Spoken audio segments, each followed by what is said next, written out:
Thalassemia એ આનુવંશિક રક્ત વિકાર છે જે ત્યારે થાય છે જ્યારે શરીર પૂરતા પ્રમાણમાં હિમોગ્લોબિન ઉત્પન્ન કરવામાં અસમર્થ હોય છે, જે લાલ રક્ત કોશિકાઓમાં પ્રોટીન છે.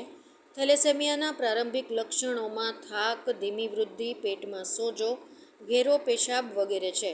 થેલેસેમિયાના દર્દીઓને ઘણીવાર એનિમિયા થાય છે, જેને કારણે તેમને જીવન બચાવનાર રક્ત ચડાવવાની જરૂર પડે છે.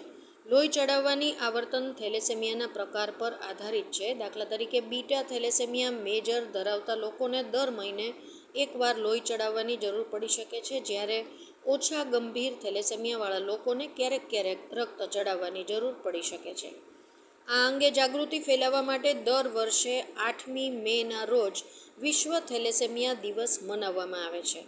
થેલેસેમિયા ઇન્ટરનેશનલ ફેડરેશન TIF એ એક બિન-લાભકારી, બિન-સરકારી સંસ્થા છે જેની સ્થાપના 1986માં સાયપ્રસ, ગ્રીસ, UK, USA અને ઇટાલીમાં થેલેસેમિયા એસોસિએશનનું પ્રતિનિધિત્વ કરતા દર્દીઓ અને માતા પિતાના જૂથ દ્વારા કરવામાં આવી હતી.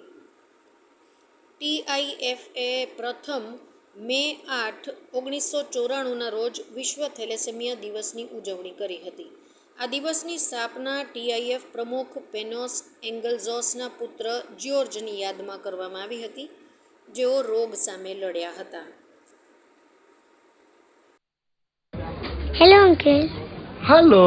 मैं आपको थैंक यू कहना चाहती हूँ. थैंक यू किस लिए? वो एक्चुअली मुझे ना थैलेसीमिया है ओह, और हर महीने आप जैसे अंकल आंटी खून देते हैं और मेरी मदद करते हैं, पर मुझे पता नहीं वो कौन है, इसलिए सबको थैंक यू बोल देती हूँ. So thank you. पर बेटा मैंने तो कभी ब्लड डोनेट किया ही नहीं.